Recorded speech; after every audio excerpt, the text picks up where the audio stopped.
I want to show you one of my clients as a case study to help kind of make this a bit more tangible and bring it to life a bit more.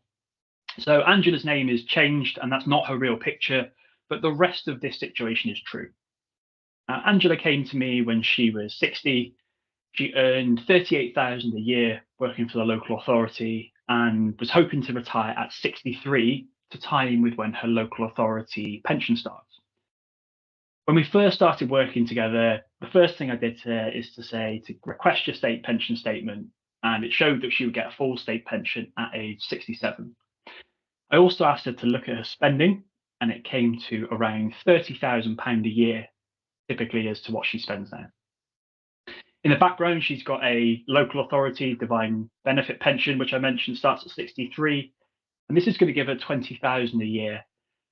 And then her state pension starts at 67. So we have this slight stepping up of income over that 4-year gap.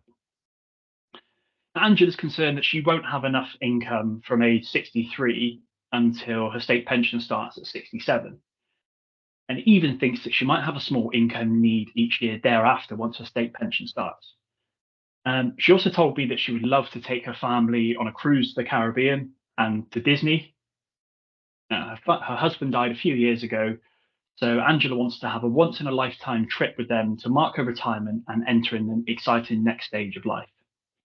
She also said that she doesn't get time at the moment to do this, but she'd love to join a gym and wellness centre just around the corner from her. And also, she's always wanted to play golf. She's not been particularly good, but she wants to get into it and sees retirement as an ideal opportunity while she's fit and active. And so when we talked about this, we worked out that's probably going to cost her an extra £330 a month on top of what she already spends. So together, we built her plan, which looks like this.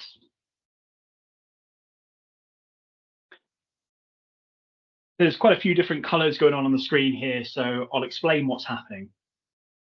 This is Angela's income and expenditure as her current situation.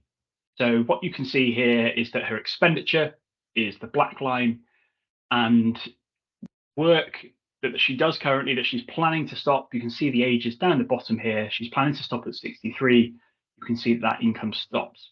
So right now, her income and expenditure are very neatly balanced, which is quite helpful for an example like this. So no problem at all for the coming 3 years while she works.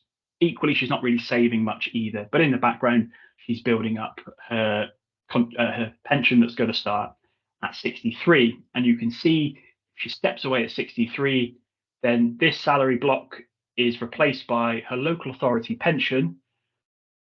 But this shaded bit here shows that she's still got a gap. So she's absolutely right that if she retires at 63, all of her income, all of her expenditure isn't going to be covered. So we need to do something about that. And then what you can also see is that from age 67, this yellow is where her state pension starts. And so because of the way tax works, her local authority pension becomes a bit lower. But you can see combined, there's still a little bit of a gap to meet her normal expenditure. So Angela's absolutely spot on. She has a small income need here of just over a couple of thousand a year, but there is this greater period here where she's going to need about 10 to 11,000 of income. So we know in the background she's got £50,000 of savings and a personal pension pot worth £200,000. So when we look at this, this is her capital. So this is her pension pot in red and her savings in yellow. You can see that, as you would expect, this is very slowly accumulating here. So the pension is growing in the background, and because she's working to age 63, not a lot's going on here. But then this drops down quite significantly for a few years while she needs to draw from this personal pension. So that would be my advice to her, to draw from that personal pension to bridge this gap between income and expenditure. So this personal pension tops up a local authority pension to make sure that she's meeting her typical expenditure and there's no problem. Now, what this shows is that if you look at it on the bottom of the ages, if Angela doesn't change anything, she's never going to run out of money. She's going to be absolutely fine, which, of course, is the main concern to her. Stepping into retirement, away from the world of work, making sure that she's not going to be creating problems for herself later on, and that retiring at 63 is possible. We've worked together, we can see that's the case. Now, Angela says, okay, but what about the cruise? Can I afford to do that? Will that make any difference to my situation? So, quite simply, we've entered the cost, we've assumed a cost of £30,000 for a cruise to the Caribbean and to go to Disney with the family. And so you can see, looking at the expenditure, when she retires at 63, this jumps up significantly. That 1 year and then returns to normal. So importantly, she's going to have to draw it from somewhere. We're going to recommend that she draws it from that personal pension. And so you can see compared, there's a much bigger drop off here because she spent an awful lot more in that year. But again, she's going to be absolutely fine. So I say to Angela, book the cruise, talk to your family about it, and look forward to it. That's going to happen at 63. And then she says, okay, well, is it also possible to join the local golf club and the wellness centre? And so again, working together, we've incorporated that into her plan. And so what you can see with the spending is that, yes, you have this year with the cruise, that's gone up. But what you can also see is this black line now is higher until age 85.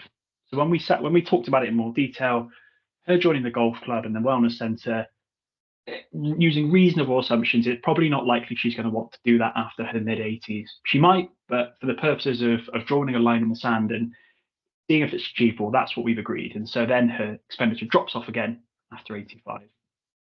What you can see is that then does push things a bit tighter. So she can afford to retire at 63, she can afford to go on the cruise.